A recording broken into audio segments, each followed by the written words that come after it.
Hello friends, મારી ચેનલમાં તમારું સ્વાગત છે। આજે આપણે બનાવીશું ઈંડા અને બટેટાનું ગ્રેવીવાળું શાક। અહીં મેં એક પેનમાં તેલ નાખી દીધું છે। પછી એમાં આપણે ડુંગળી એડ કરવાની છે।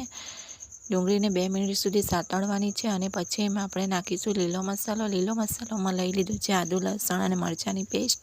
પછી ગરમ મસાલો 1 ચમચી, મરચાંની ભૂકી 2 ચમચી અને હળદર 1 ચમચી। આ રીતે એ પણ મસાલાને બરાબર આપણે શેકી લેવાના છે। 2-3 મિનિટ સુધી એને બરાબર શેકી લેવાનું છે। પછી 2 ટામેટાને કાપી લીધા છે, એને આપણે એડ કરીશું અને ટમેટાને પણ બરાબર આપણે મિક્સ કરી લેવાના છે।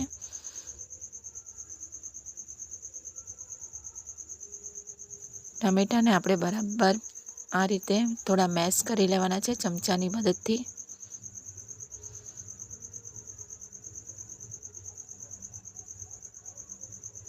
અહીં આપણી ગ્રેવી સરસ મજાની થઈ ગઈ છે। પછી એમાં 2 બટેટા બાફીને રેડી જ હતા, એક મેં મિક્સ કરી લીધા છે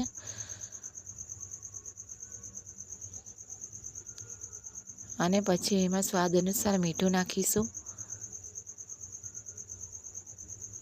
અને બટેટાને પણ થોડા ચમચાની મદદથી આપણે થોડા એને સ્મેશ કરી લેવાના છે, જેથી કરીને ગ્રેવી આપણી બરાબર જાડી એવી બને। પછી એમાં 1 ગ્લાસ પાણી નાખીશું અને બરાબર મિક્સ કરી લેવાનું છે। પછી અહીં પહેલાંથી બાફીને રેડી કરેલા બટેટા અને ઈંડા બાફીને રેડી જ હતા, એ આપણે અંદર એડ કરવાના છે। ઈંડાને 2 ભાગ કાપીને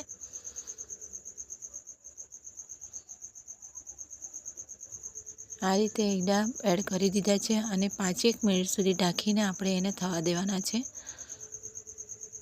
અહીં આપણું ઝટપટથી તૈયાર થઈ જાય છે ઈંડા અને બટેટાનું શાક। તમને આ શાક કેવું લાગ્યું કોમેન્ટ કરીને જરૂરથી બતાવજો અને વિડીયો સારો લાગ્યો હોય તો લાઈક, શેર અને સબસ્ક્રાઈબ કરવાનું ભૂલશો નહીં। આ રીતે સરસ મજાનું ગ્રેવીવાળું શાક આપણું તૈયાર થઈ ગયું છે।